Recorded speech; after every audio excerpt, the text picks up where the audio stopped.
হলতার পুষ্পা জাহাঙ্গীর খানের স্ত্রীর নেতৃত্বে জাহাঙ্গীর খানের অনুগামীরা তার মুক্তির দাবিতে ফলতায় রাস্তা অবরোধ করে বিক্ষোভ দেখাতে থাকে। পুলিশ ও কেন্দ্রীয় বাহিনীর ঘটনাস্থলে পৌঁছলে তাদের উপর আক্রমণ চালানোর চেষ্টা করে জাহাঙ্গীর অনুগামীরা।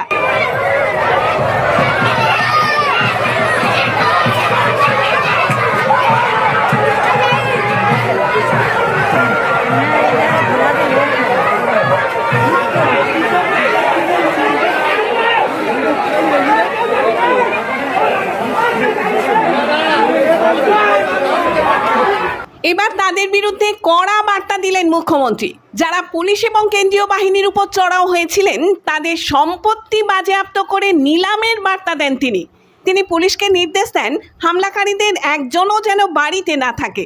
শুনুন কি বলছেন মুখ্যমন্ত্রী শুভেন্দু অধিকারী।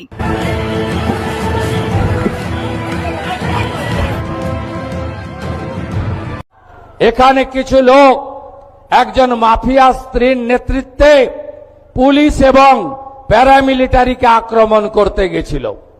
আমি এখানে এসপি সাহেব আছেন, আমি বলে গেলাম ভিডিওতে যতগুলোকে ছবিতে দেখা গেছে কেউ যেন বাড়িতে না থাকে, তাদেরকে আইনের আওতায় আনতে হবে এবং ভারতীয় ন্যায় সংহিতার অন্তর্গত রাষ্ট্রবিরোধী কার্যকলাপের যে ধারা আছে, আমি পুলিশ মন্ত্রী হিসেবে আপনাকে নির্দেশ দিচ্ছি সেই ধারাতে এমন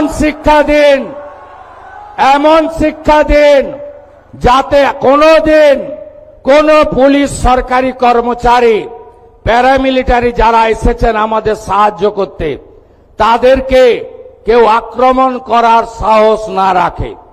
আপনারা শুনলে খুশি হবেন, শুধু জেলের ভাত খাওয়ানো নয়, যারা হামলা করেছে তাদের সম্পত্তি বাজেয়াপ্ত করে সেই সম্পত্তিকে নিলামে চড়ানোর কাজও আপনাদের ডবল ইঞ্জিন সরকার করবে।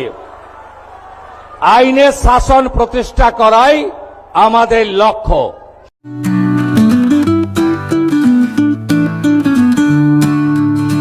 সপ্তাহের প্রতিদিন চোখের ডাক্তার মানে জয়নগর রথ কলার আইশেপ